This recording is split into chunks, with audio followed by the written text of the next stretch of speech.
Hey guys, welcome to another video. Blessings here today.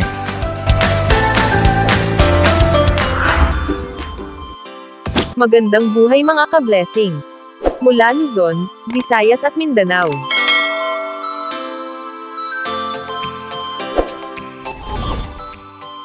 Good news mga ka-blessings. Dahil ang payout po ng cash grants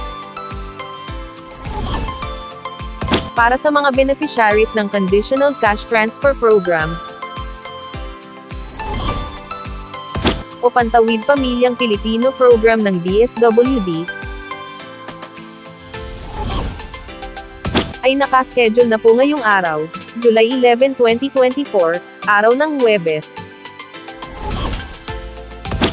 Narito po ang payroll schedule para sa bawat rehiyon. Period 2, 2024, RCCP 13, payrolls for households under Code 14, para sa Region 1, Region 2, Region 3, Region 4A, Region 5, Region 6, Region 7, Region 8, Region 9, Region 10, Region 11, Region 12, Mimaropa, Caraga, ARMM, at BARMM.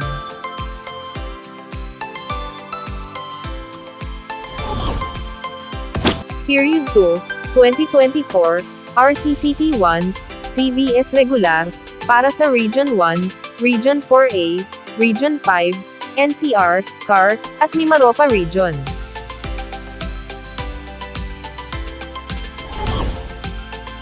Ang monitoring period po ng P2 ay mula sa buwan ng Abril hanggang Mayo.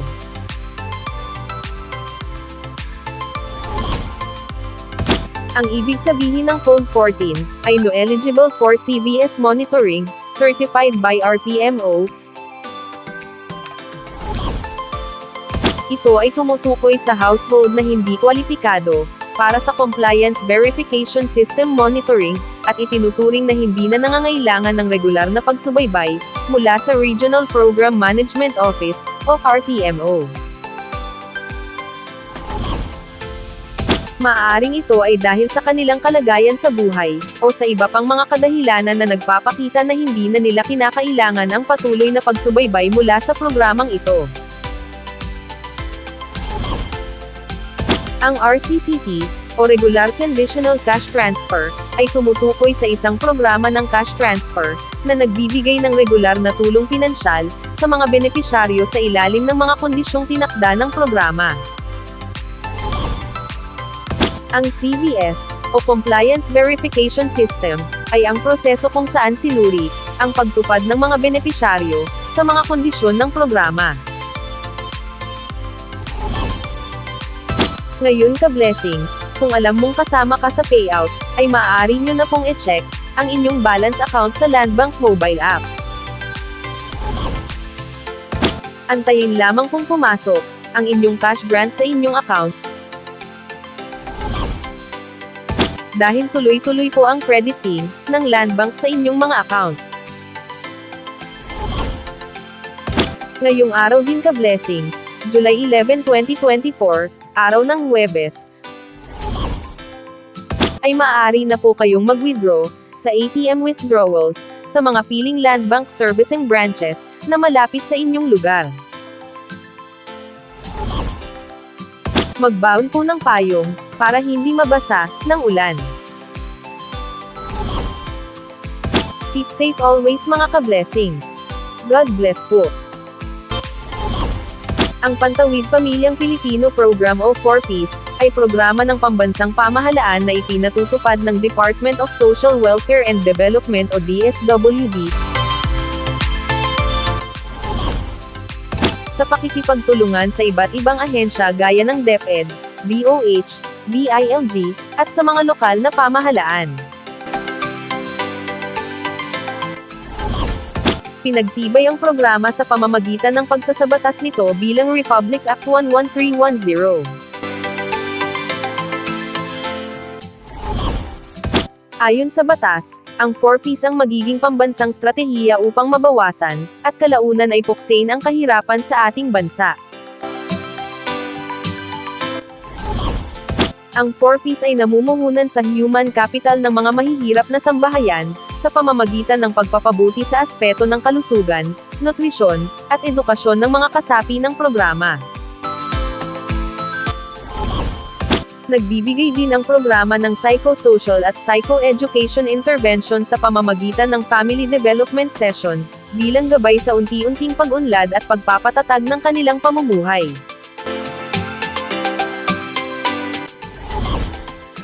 Noong ika-17 ng Abril taong 2019, isinabatas ang RA 11,310 na mas kilala bilang Anak Institutionalizing the Pantawid Pamilyang Pilipino Program o 4Ps Act.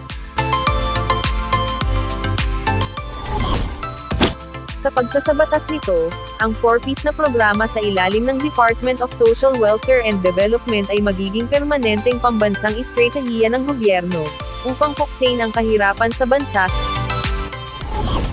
sa pamamagitan ng pagbibigay ng tulong pinansyal sa mga mahihirap na pamilyang Pilipino, upang mapabuti ang kanilang kalusugan, nutrisyon, at edukasyon. Sino-sino ang maaaring maging benepisyaryo ng 4Ps? Ang mga maaaring maging benepisyaryo nito ay mga mahihirap na pamilyang Pilipino, na siyang makakasunod sa mga kondisyon ng programa. Automatikong kasama na sa targeting system na ito ang mga magsasaka, mangingisda, walang tirahan, katutubo, informal settlers, at mga pamilyang nasa malalayong lugar, o geographically isolated and disadvantaged areas.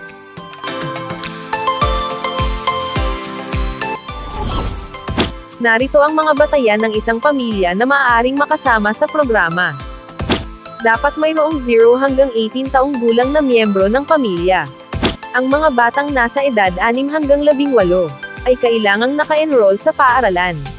Mayroong miyembro na nagbubuntis sa panahon ng rehistrasyon.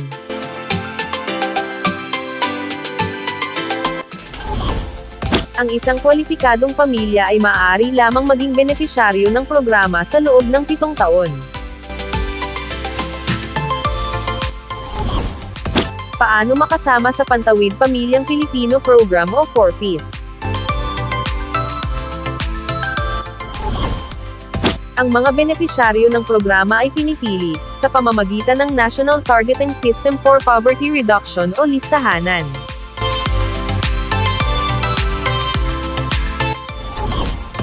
Kung saan sila ay nagbabahay-bahay, upang mag-interview, at makita ang tunay na kalagayan ng isang pamilya.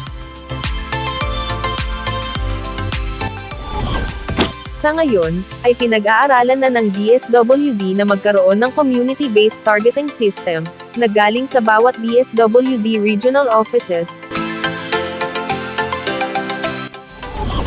para madaling matukoy ang mga kwalipikadong benepisyaryo ng Pantawid Pamilyang Pilipino Program o 4Ps. Maraming salamat po mga ka-blessings.